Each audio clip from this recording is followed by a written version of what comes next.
नमस्कार विद्यार्थियों। आज हम एक नए टॉपिक की शुरुआत कर रहे हैं। उपनिवेशवाद, कॉलोनिज्म। उपनिवेशवाद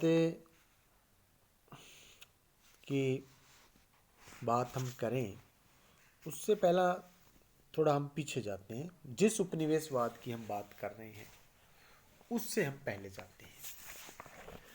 शताब्दियों से रोम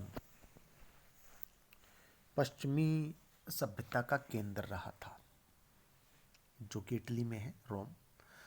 रोमन साम्राज्य के उत्कर्ष के दिनों में यूरोप तथा पश्चिमी एशिया में व्यापार होता था, परंतु बर्बर जातियों के आक्रमण तथा रोमन साम्राज्य के पतन के बाद यह व्यापारिक संपर्क लगभग समाप्त हो गया। 12वीं-13वीं शताब्दी में यूरोपीय देशों में स्थिर सरकारें स्थापित हुई और कुलीन वर्ग में मूल्यवान एवं भोग विलास की वस्तुओं की मांग बढ़ने लगी।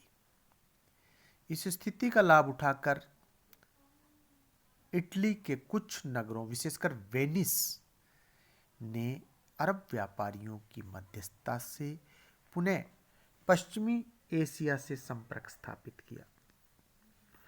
14वीं और 15वीं शताब्दियों में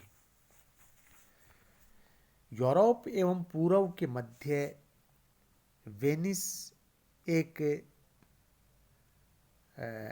यूं कहें कि वेनिस ने अपना एक महान व्यापारिक साम्राज्य स्थापित कर लिया।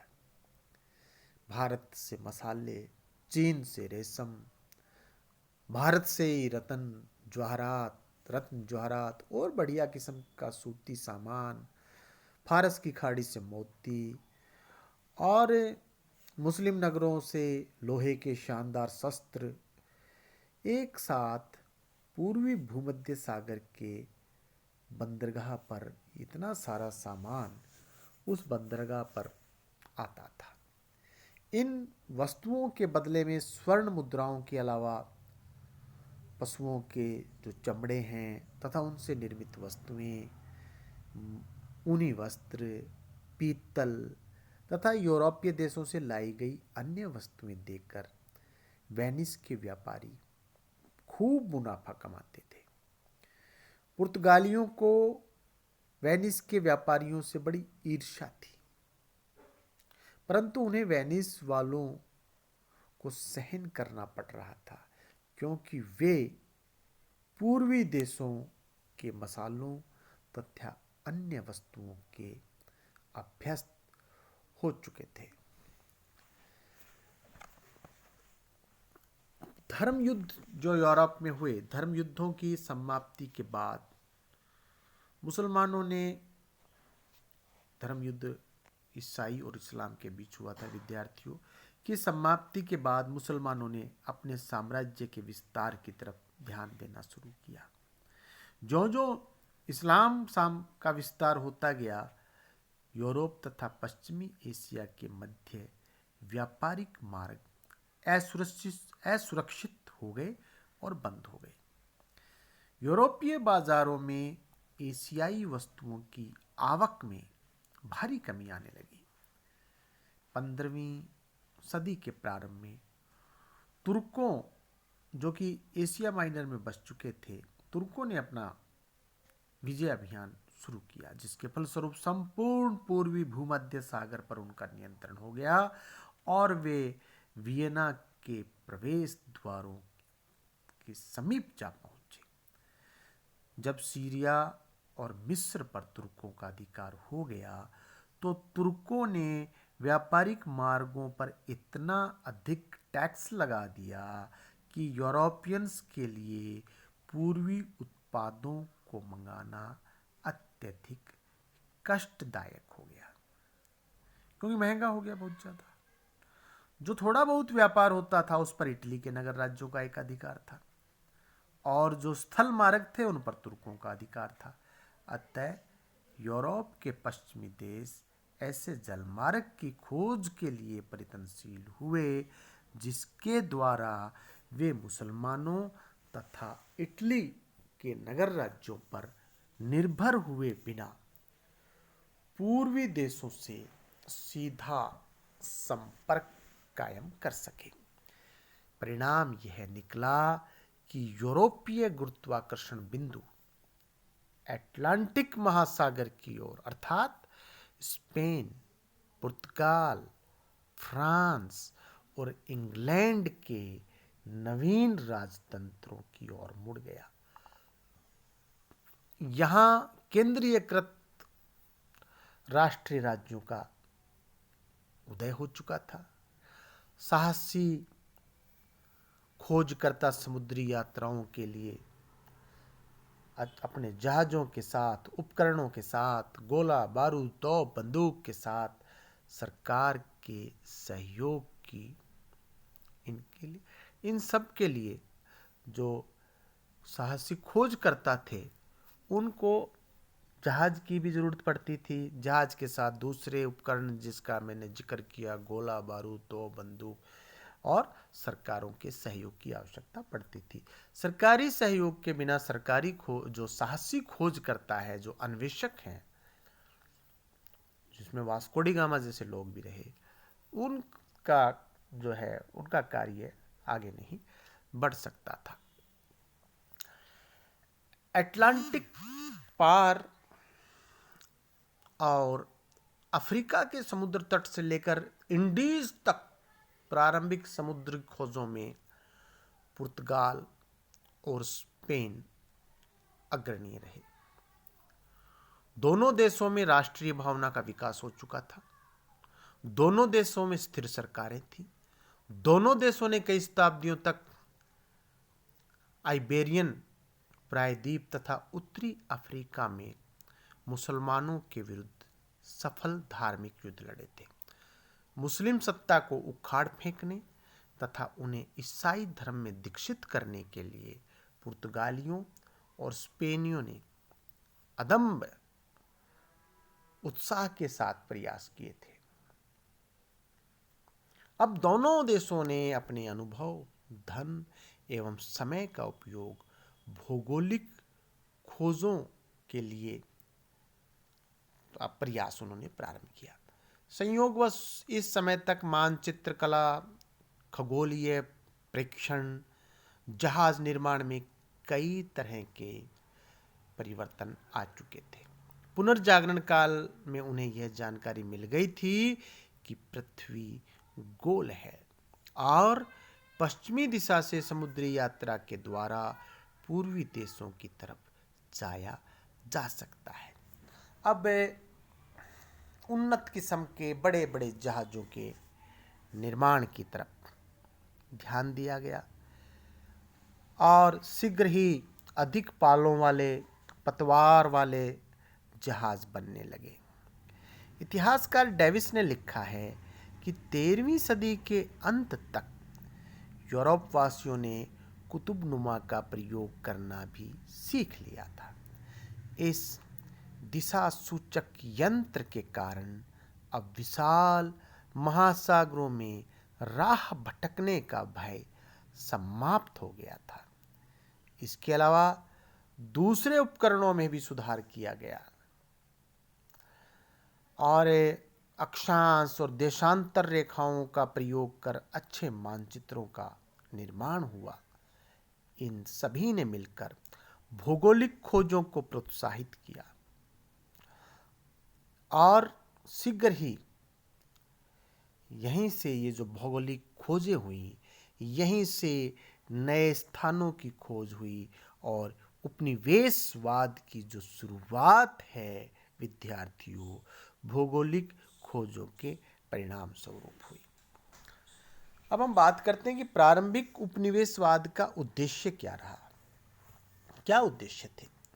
15वीं शताब्दी तथा 16वीं शताब्दी में प्रारंभिक उपनिवेशवाद जो शुरू हुआ, यूरोपीय राष्ट्रों ने समुद्र पार अपनी शक्ति का विस्तार क्यों किया और इसको सफल बनाने में कौन सी सामाजिक तथा तकनीकी क्षमताएं काम कर रही थी। तो यदि हम बात करने और कुछ विश्लेषण करके हम अपना अध्ययन करना चाहें तो इनका पहला उद्देश्य इस्लाम की प्रगति को रोकना तथा आर्थिक दृष्टि से उसे नुकसान पहुंचाकर स्वयं लाभ उठाना था। संपूर्ण मध्य युग ईसाई और इस्लाम के मध्य सैनिक, आर्थिक और धार्मिक प्रतिस्पर्धा से परिपूर्ण रहा। 1453 ईस्वी में कुस्तुनतुनिया के पतन के बाद से ही यूरोप में इस्लामी साम्राज्य का विस्तार होने लगा और ऐसा प्रतीत होने लगा कि शीघ्र ही वे उत्तरी अफ्रीका, बाल्कन प्रायद्वीप और मध्य यूरोप को भी पदाक्रांत कर देंगे। यह ठीक है कि निकट पूर्व में लड़े गए धर्म युद्ध, यानी जो पहले धर्म युद्ध लड़े गए अभी पिछले समय में, उनमें ईसाइयों को भारी पराजय का सामना करना पड़ा था।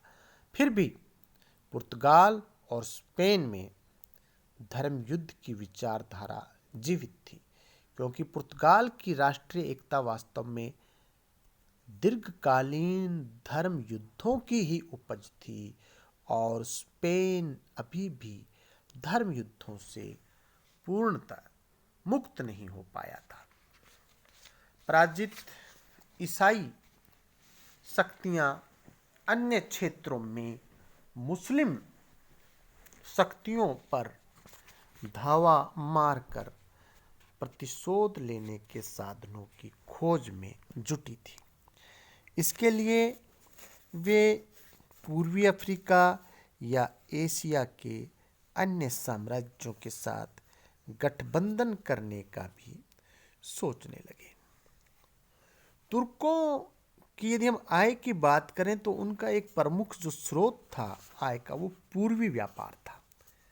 अतः पश्चिम के देश यह विचार करने लगे कि यदि तुर्की अधिकार क्षेत्र के बाहर किसी अन्य मार्ग से पूर्व के संपर्क स्थापित किए जाए, पूर्व के साथ में अपना संपर्क स्थापित कर लिया जाए, तो तुर्की की समृद्धि को नुकसान पहुंचाया जा सकता है और पूर्व से व्यापार से होने वाली आय से समृद्धि प्राप्त की जा सकती है। इस प्रकार ईसाई जगत और मुस्लिम जगत में युद्ध और व्यापार साथ साथ चलने लगे। आर्थिक मोर्चे पर तुर्कों को शिकस्त देने के लिए भौगोलिक नए जो रास्ते हैं, अब उनको खोजना जरूरी हो गया था। यही भौगोलिक अन्वेषण समय के साथ साथ उपनिवेशवाद में परिवर्तित होता गया। उपनिवेशवाद का एक और जो उद्देश्य था, भूमि की प्राप्ति था, क्योंकि इस युग में भूमि और उस भूमि पर कार्य करने वाले लोगों का श्रम संपत्ति के प्रमुख स्रोत थे। स्पेन तथा अन्य देशों में कुलीन वर्ग के लोग भोले भाले परिश्रमी किसानों की भूमि को हथियाकर अपनी जागीरें बनाने में सफल हुए। परंतु आम लोगों के लिए भूमि प्राप्त करने का सबसे अच्छा अवसर यूरोप के बाहर था, यद्यपि इसके लिए काफी लंबा संघर्ष था। धन संपन्न जो समृद्धि है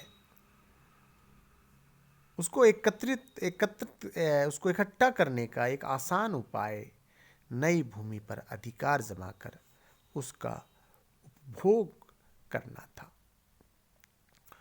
औपनिवेशिक शुरुआत का एक जो कम आकर्षक उद्देश्य समुद्र पार व्यापार में पूंजी निवेश कर मुनाफा कमाना भी था। ये कुछ विद्वानों के अनुसार मत्स्य व्यापार ने भी भौगोलिक खोजों को प्रोत्साहित किया। यदि अब हम आगे बात करें कि पुर्तगाल, ये विद्यार्थियों स्लाइड पे पुर्तगाल की जगह पुर्तगालक लिखा गया, लेकिन आप इसको पुर्तगाल पढ़ें। सामने जो दिखाई दे रहा है पुर्तगाल का उपनिवेशवाद, इसको पढ़ें। देखिए, पुर्तगालक कोई शब्द नहीं है। पुर्तगाल यूरोप का एक देश है जिसकी हम चर्चा करते आ रहे हैं। तो पुर्तगाल का उपनिवेशवाद, औपनिवेशिक विस्तार की शुरुआत पुर्तगाल ने की। यूरोप के एक देश पुर्तगाल ने की। इसका एक कारण इसकी अनुकूल भौगोलिक स्थिति थी। यूरोप का यह छोटा सा देश महासागर के किनारे पर बसा हुआ था। इसके पास एक लंबा समुद्री तट था जिसने यहाँ के लोगों को मछली पकड़ने और समुद्री यात्रा में निपुण बना दिया था, निडर बना दिया था, उत्साही बना दिया था। ये लोग समुद्र के अंदर लंबी लंबी दूरी तक जाते थे। यहाँ का व्यापारी वर्ग समृद्ध होने के साथ साथ सामंतों के हस्तक्षेप से भी मुक्त था। पुर्तगाल के शासक भी उदार और साहसी प्रवृत्ति के थे, परंतु मुख्य कारण था अफ्रीका का चक्कर लगाकर पूर्वी देशों की ओर जाने वाले ऐसे जलमार्ग की खोज करना जिसके फलस्वरूप उन्हें मुसलमानों को भारी टैक्स न अदा करना पड़े और पूर्वी देशों के साथ सीधा व्यापारिक संपर्क स्थापित कर इटली के व्यापारिक एकाधिकार को समाप्त किया जा सके। जोसेफ रिधर नामक एक इतिहासकार लिखते हैं कि एक जो कारण तुर्कों पर दबाव बढ़ाकर पवित्र भूमि पर उनके नियंत्रण को समाप्त करना अथवा कमजोर बनाना भी पुर्तगाल के उपनिवेशिक पुर्तगाल के जो विस्तार है, एक्सटेंशन है, उसका एक उद्देश्य। पुर्तगाल विस्तार का प्रारंभ वहाँ के राजा जॉन प्रथम ने किया। उसका लक्ष्य उत्तर पश्चिमी अफ्रीका का समुद्र तट था जिसके पड़ोस में ही एक शक्तिशाली मुस्लिम समुदाय निवास करता था। 1415 ईस्वी में इस क्षेत्र में स्थित सेओटा के दुर्ग पर आक्रमण किया गया। यह एक छोटा सा दुर्ग था जो सेओटा बंदरगाह और नगर की रक्षा करता था। इसे भूमध्य सागर की कुंजी भी माना जाता था। राजा जॉन प्रथम का उद्देश्य मूरों यानी कि मुसलमानों के इस बंदरगाह को नष्ट करना था। इतना ही नहीं, राजा जॉन सेओटा को स्थायी रूप से अपने नियंत्रण में रखना चाहता था। जो भी कारण रहा हो, लेकिन ये पहला अवसर था जब किसी यूरोपीय राज्य ने समुद्र के पार एक मुस्लिम देश पर समुद्री अभियान द्वारा विजय प्राप्त की थी और उस पर अपना आधिपत्य बनाए रखने के पुख्ता उपाय भी किए थे। सेओटा की विजय ने पुर्तगाली विस्तार की संभावनाओं के द्वार खोल दिए। वे अब मुसलमानों द्वारा अधिकृत मोरक्को की तरफ बढ़ सकते थे, भूमध्य सागर में स्थित जिब्राल्टर द्वीप को अधिकृत कर सकते थे और अफ्रीका के दास व्यापार को भी हथिया सकते थे। 1437 ईस्वी तक पुर्तगाली विस्तारवाद की मुख्य विशेषता अफ्रीकी समुद्र तट के दूरवर्ती द्वीपों को अधिकृत कर वहां बस्तियां बसाना रहा। 1420 में मदीरा द्वीप में पुर्तगाली बस्ती बस गई। उन्होंने कैनरीज द्वीप में बस्ती बसाने का प्रयास किया, परंतु इसमें सफलता नहीं मिली। 1430 में वे अजोरस द्वीप में बस्ती बसाने में सफल रहे। पुर्तगाली विस्तारवाद की संभावनाओं को साकार बनाने में जिस व्यक्ति का सर्वाधिक योगदान रहा वह था पुर्तगाल का राजकुमार हेनरी। राजकुमार हेनरी, जिसकी टाइमिंग 1394 से 1460, उसे इतिहास में हेनरी दी नेविगेटर के नाम से पुकारा जाता है। उसने अपनी युवावस्था में उत्तरी अफ्रीका में मुसलमानों के विरुद्ध धर्म युद्धों का नेतृत्व किया था। उसने अपनी युवावस्था में उत्तरी अफ्रीका में मुसलमानों के विरुद्ध जो ये धर्म युद्ध किए, वो धर्म युद्ध उसको ये इस बात का भी हम कहेंगे कि उसको समुद्री यात्रा और भौगोलिक ये इन सब में रुचि थी। भौगोलिक अभियानों को इनमें रुचि थी। उसने उपलब्ध भौगोलिक जानकारी तथा सिद्धांतों का गहन अध्ययन किया था और समुद्री यात्रा तथा नक्षत्र ज्ञान के आधार पर गणनाएं करके तालिकाएं तथा सारणियां बनवाई और इस सैद्धांतिक ज्ञान का बोध जो नाविक थे उन नाविकों को करवाया। नए डिजाइन के सुदृढ़ और बड़े जहाज बनवाए गए जिन्हें आग्नेय अस्त्रों, विशेष रूप से तोपखाने से सुसज्जित किया गया। वैसे राजकुमार हेनरी के उद्देश्यों में अंतर्विरोध भी था। वह इस्लाम के विरुद्ध एक नवीन धर्म युद्ध श्रृंखला की शुरुआत करने के साथ साथ भौगोलिक ज्ञान को बढ़ाने में भी रुचि रखता था।